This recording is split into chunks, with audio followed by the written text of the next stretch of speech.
FM. This is Pointe FM. Broadcasting from the Pointe community, you're listening to Pointe FM 99.1.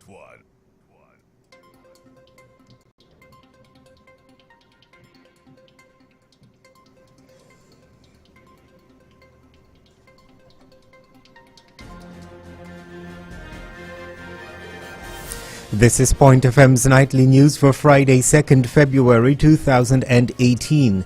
Antigua records more than 1 million tourist arrivals in 2017. Now tourism officials are looking ahead to the prospects of 2018. The ONDCP detains 4 persons in another drug bust. Fidel Castro's oldest son commits suicide, and 90 migrants are feared drowned after a boat capsized off the Libyan coast. Thank you so much for joining us on this Friday edition. Those of you joining by radio, those by Facebook Live via our app, and those of you tuned in to our website, pointefmradio.com. I am Phil George. More than 800,000 cruise passengers arrived in Antigua in 2017, the largest figure on record for the country. Coupled with stayover passengers who arrived by air, last year proved a major success for the Ministry of Tourism, with over 1 million tourists recorded. During his contribution to the 2018 budget, Minister of Tourism, the Honorable Charles Fernandez, revealed it is the government's vision for advancing the country that is responsible for such an achievement. 2017 was a record year and saw the largest ever combined total number of visitors, with 1,049,107 tourists visiting Antigua and Barbuda. Mr. Speaker, this overall success story cannot be denied. With our country's economic fortunes intricately linked to this industry, this has been a remarkable year, driven by the vision of this administration of building an economic powerhouse. This government's commitment is evident from the investment in infrastructure at both our air and seaports to take advantage of every opportunity for growth that presents itself. In 2017, there were 419 cruise ship calls compared to 313 in 2016, representing a 25% increase. Minister Fernandez says the aim now is to manage the growth recorded in order for it to be sustainable. Admitting that tourism recovery following last September's hurricane will be difficult, the tourism minister is confident that the Tourism Authority will play its role in informing the world of Antigua and Barbuda as the ideal vacation destination. Mr. Fernandez told the House of Representatives of the initiatives his ministry is spearheading to ensure the country maintains its position in the highly competitive industry.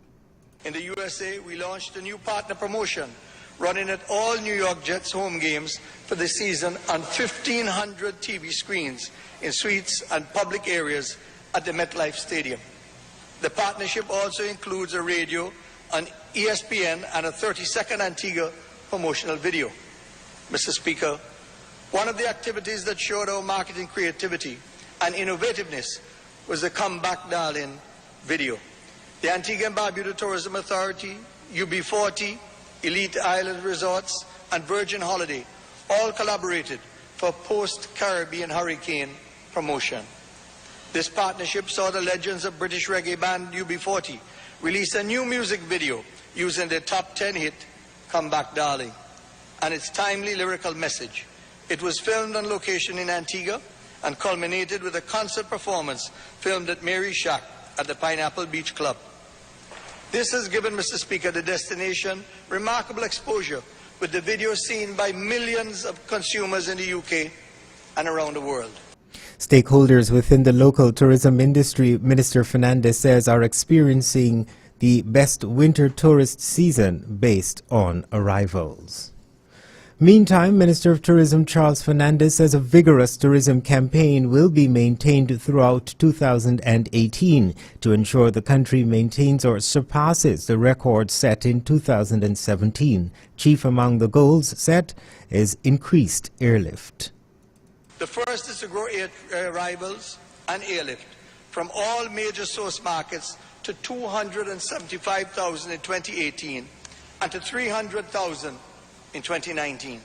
In support of this effort, we will increase airlift from existing airlines from the UK, Italy, USA, Canada, and the region to daily service where sustainable, and to also target new US airlines to include JetBlue, Spirit, and Southwest from the growing gateway of Fort Lauderdale.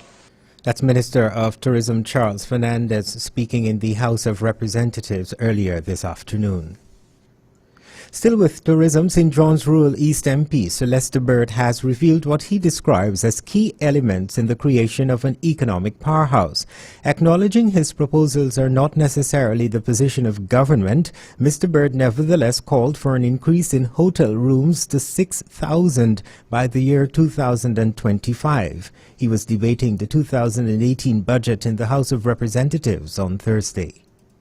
This implies that there should be an additional 2,500 rooms constructed within the next 7 years. This is the driving force behind the evolution to a powerhouse economy. Hence, Mr. Speaker, there would be the need to prepare a tourism master plan with a focus on identifying where these rooms would be constructed. This will inform our infrastructure planning. We shouldn't just be building roads willy-nilly.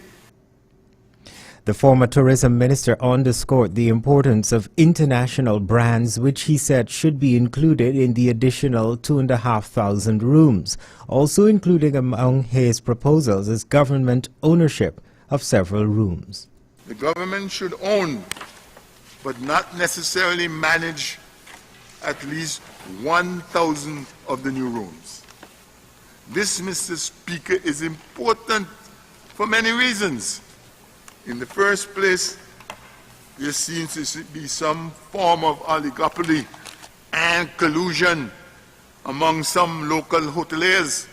The decisions they take, Mr. Speaker, are not many times inimical to and not consistent with our national interests.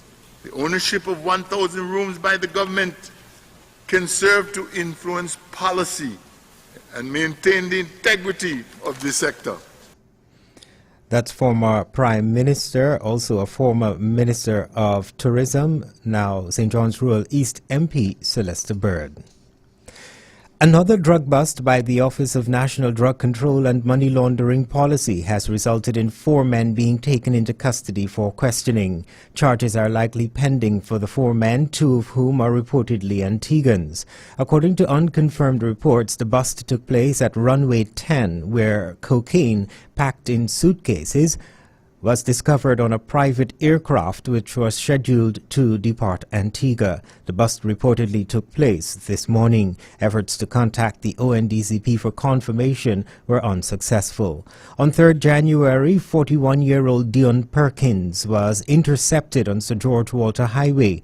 The ONDCP hauled in 286 bricks of cocaine. Then, with a combined weight of 740.8 pounds, the drugs were valued at $11,807,640 EC dollars. Perkins was transporting the illegal drug in bags packed in a van. He was charged with possession of cocaine with intent to transfer, and being concerned with the supply of cocaine and drug trafficking. 3 men who were detained for questioning in connection with possession of illegal drugs and camouflage clothing were expected in court today after they were charged by police. On Thursday, police jointly charged 30-year-old Casmore Cornwall of Kentish Road and 41-year-old Chang Lee Lewis of Casada Gardens with possession of 14.2 grams of cannabis, possession with intent to transfer, being concerned in the supplying of controlled drugs, and selling intoxicating liquor without a valid license. They were further charged with possession of 7 cannabis plants. 26-year-old Kariba Charles of Kentish Road was charged for illegally having military uniforms in his possession. The offences occurred on Tuesday at Kentish Road and Autos, respectively. They were expected to appear before the court today. Antigua and Barbuda is among hurricane-hit countries that the Clinton Foundation has pledged to assist in securing long-term investments as rebuilding efforts continue following Hurricanes Irma and Maria. The Miami Herald News is reporting that at the request of leaders in Puerto Rico, the U.S. Virgin Islands, Dominica, and Antigua and Barbuda, the Clinton Foundation said Thursday that it will launch a new organization, the Action Network on Post-Disaster Recovery, on behalf of the 2 U.S. territories and 2 Eastern Caribbean nations to secure long-term investments to help. The first meeting will be held April 3rd at the University of Miami with 300 to 400 representatives expected from businesses, government, and non-governmental organizations. Puerto Rico, the U.S. Virgin Islands, and the Caribbean community are in need, according to a statement, and we must answer that call, according to former President Bill Clinton. Together with leaders from government, business, and civil society, he said they can demonstrate it is possible when they come together and bring their collective will and resources to bear on the crisis. He said they have a responsibility to act for the people who are still suffering and for all the future generations in the region. On Wednesday, President Clinton presided over a meeting in New York where representatives of some of the governments and others involved in the recovery detailed the needs of the islands. Following the meeting, Clinton announced commitments to rebuild schools and homes in Dominica, the installation of solar equipment at primary care clinics in Puerto Rico, and the distribution of remote Zika testing for pregnant women across the region. He and others hope to build on those commitments as they solicit additional investments in the areas of energy, infrastructure, health, education, and economic development. Clinton plans to visit Dominica and the U.S. Virgin Islands next week to see recovery efforts firsthand. Motorists are this evening reminded of simulated road closure exercises that begun this morning at 6 and will end until 6 on Saturday. The section of Fries Hill Road from Cedar Grove Main Road to the junction of Old Pope's Head Road will be closed to vehicular traffic. The road closure will allow the Traffic Management Committee, which consists of representatives from the Royal Police Force of Antigua and Barbuda Transport Board, the EMS, Ministry of Works and Housing, personnel, representatives from the PIMU and from BHM International Limited, to assess road user behavior before groundwork begins in mid-February. The diversion route for road users during this period will be Marble Hill Road. Officials are advising the public of possible traffic congestion and are calling on drivers to avoid parking along by-roads or main roads during the simulation and construction phase of roadworks. That's a look at national developments this Friday evening. Stay with us. Still to come, news from across the region and internationally.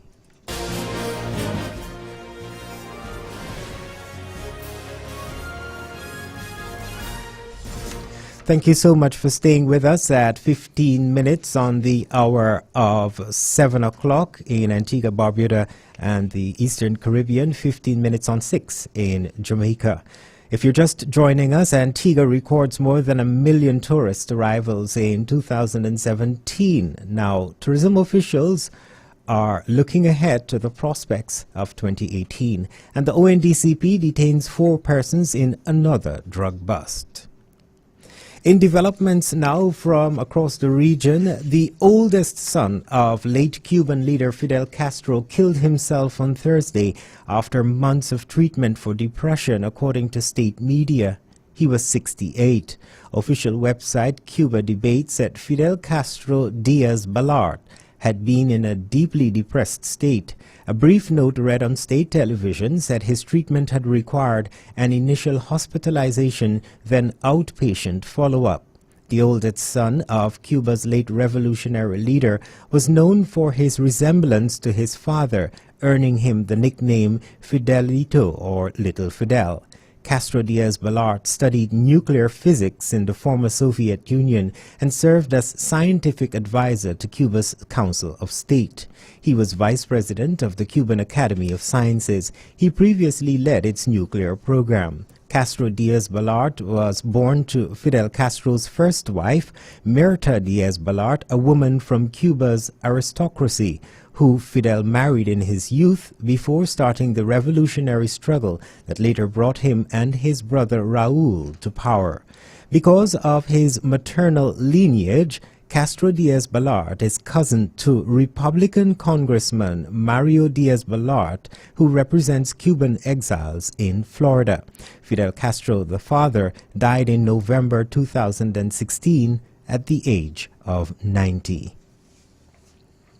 Retired Chief Justice of Barbados, Sir David Simmons, believes that persons in public life should aspire to follow the 7 Nolan principles, which form part of a broader code of conduct.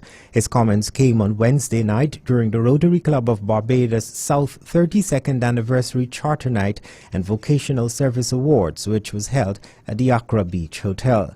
The principles are selflessness, integrity, objectivity, openness, accountability, honesty, and leadership. Saying that he would not speak directly to the upcoming elections in Barbados and stating that he already spoke on the need for integrity legislation in Barbados, Sir David, who is the chairman of the Integrity Commission of the Turks and Caicos, believes that standards in public life, which were established under a committee chaired by Lord Nolan in the UK in 1995, would keep the country in good stead. He revealed that the 7 principles have already been embraced by Trinidad and Tobago, Cayman, and Turks and Caicos. He noted that Trinidad has adopted the principles as part of the mandate of their Integrity Commission, adding that persons in public life in Turks and Caicos are limited by the Integrity Commission Act, which also includes declaration of assets and liabilities. Touching on the subject of good governance, he believes that there are 5 main principles which fall under the heading. They include adherence to the rule of law, accountability, transparency, responsiveness, and efficiency, effectiveness. As it relates to accountability, Sir David said it is the principle that applies whether they deal with good governance or integrity. Persons to whom power is entrusted, he said, must always be prepared in exercising that power to account to those who gave them. He also stressed that board members have a duty to ensure that public funds are safeguarded and that the entity at all times conducts its operations in such a way that it gets value for money. The retired Chief Justice stressed that persons in public life should not knowingly allow private interest to compete with public duties or influence conduct in the performance of duties. The Dominica Festivals Committee has cut all ties with Val Coffey and has informed him that with immediate effect he is no longer its festival and events manager. The new development follows Coffey's resignation submitted to the DFC earlier in the week, which according to reports would take effect at the end of February. In a no-holds-barred interview with state-owned DBS Radio, Coffey gave 2 reasons for resigning from the organization, which he said was based on principle and his conscience after several attempts to try and do things properly. The first had to do with the DFC's decision not to allow 8-time Calypso monarch Dice to perform at the Carnival Street Festival, which formally launched carnival activities in Dominica last week. Coffey clearly opposed the decision, although he explained in keeping with the contractual arrangements of his job, he signed the letter informing Dice of the DFC's decision. He said that he made the decision for Dice to perform at the function with his team based on its value to the carnival product. Coffey stated that Dice's song Lotas has gained prominence from the saga, and he told the CEO of the DDA, Colin Piper, that he should tell whoever gave him the instruction to give him, Coffey, that Dice should have stayed on the program. Coffey stated that he is neither bitter nor angry over the matter, but recommended that the DDA and its board must be reviewed. Val Coffey said following what happened to him, a complete audit and analysis of the Dominica Festivals Committee is needed. He said he will continue to be the voice of reason for Dominica. Turning now to developments on the international scene, the United Nations Migration Agency said 90 migrants are feared drowned after a boat capsized off the Libyan coast. 3 survivors said most of those who drowned were Pakistani nationals. Libyans were also aboard. Libya has for years been a major transit route for migrants trying to reach southern Europe by sea. EU countries have wrangled over both reducing migrant numbers and deciding which countries are responsible for processing migrants on arrival. The EU struck a deal with the Libyan Coast Guard last year to help intercept migrants and return them to Libya. But aid agencies and the United Nations accused European governments of taking an inhumane approach. From a boat carrying more than 90, only 3 survivors are reported, 2 of whom managed to swim to shore, while the third was picked up by a fishing boat. The majority of incidents of this kind involve migrants from sub-Saharan Africa. In this case, most of those on board were Pakistani. The IOM says it is becoming more common. While Pakistanis were 13th on a list of the number of migrants trying to reach Europe last year by nationality, so far this year, they are 3rd. The United States military has proposed diversifying its nuclear arsenal and developing new, smaller atomic bombs largely to counter Russia. The latest thinking was revealed in a Pentagon policy statement known as the Nuclear Posture Review.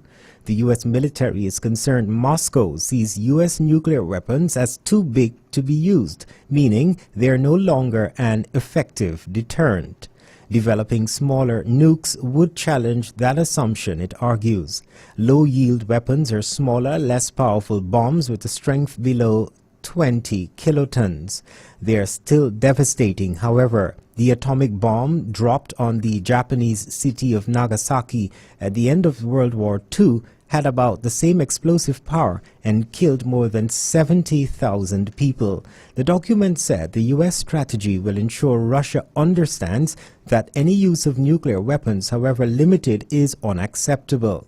U.S. Deputy Secretary of Defense Patrick Shanahan said the country's nuclear arsenal had kept it safe for over 70 years. It is the first time since 2010 that the U.S. military has outlined its perception of future nuclear threats. Researchers have found more than 60,000 hidden Maya ruins in Guatemala in a major archaeological breakthrough. Laser technology was used to survey digitally beneath the forest canopy, revealing houses, palaces, elevated highways, and defensive fortifications. The landscape near already known Maya cities is thought to have been home to millions more people than other research had previously suggested. The researchers mapped over 810 square miles in northern Pointe. Archaeologists believe the cutting-edge technology will change the way the world will see the Maya civilization. Results from the research using LIDAR technology, which is short for light detection and ranging, suggest that Central America supported an advanced civilization more akin to sophisticated cultures like ancient Greece or China. The group of scholars who worked on the project used LIDAR to digitally remove the dense tree canopy to create a 3D map of what is really under the surface of the now uninhabited Guatemalan rainforest. That's a look at regional and international developments this evening. Stay tuned. The weather report for this evening and into the weekend is next.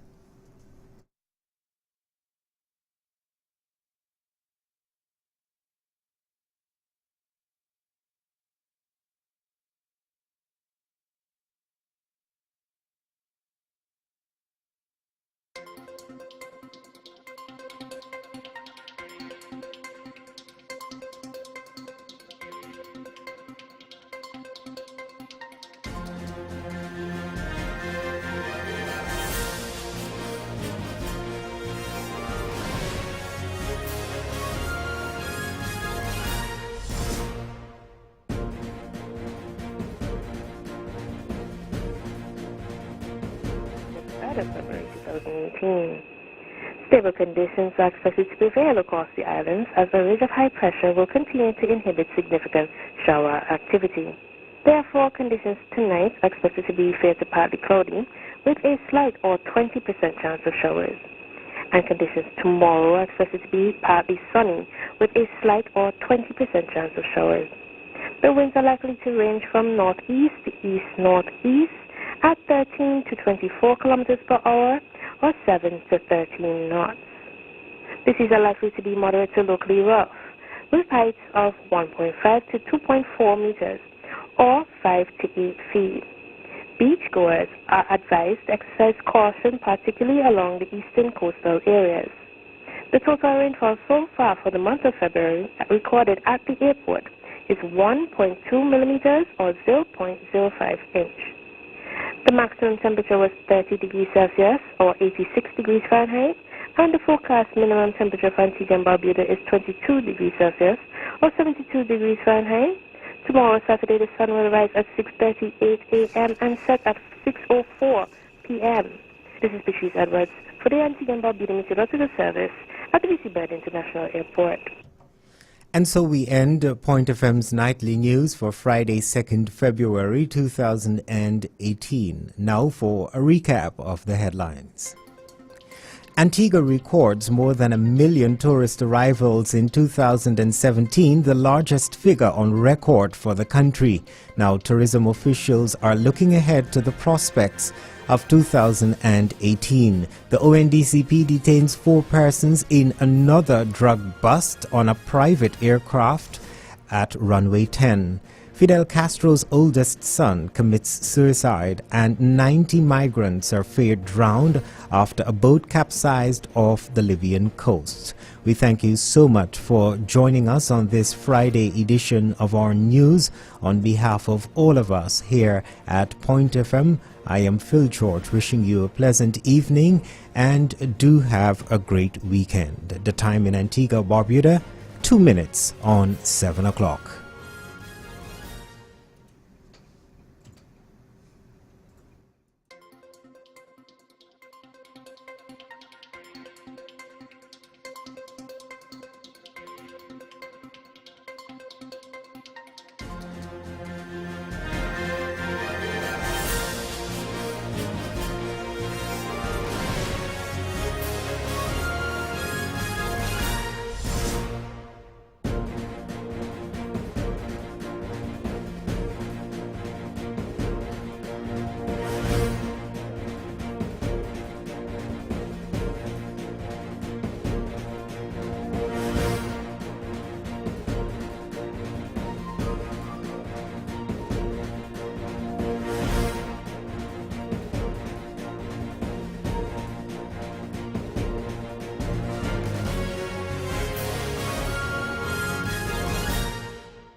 You're listening to 99.1 Point FM.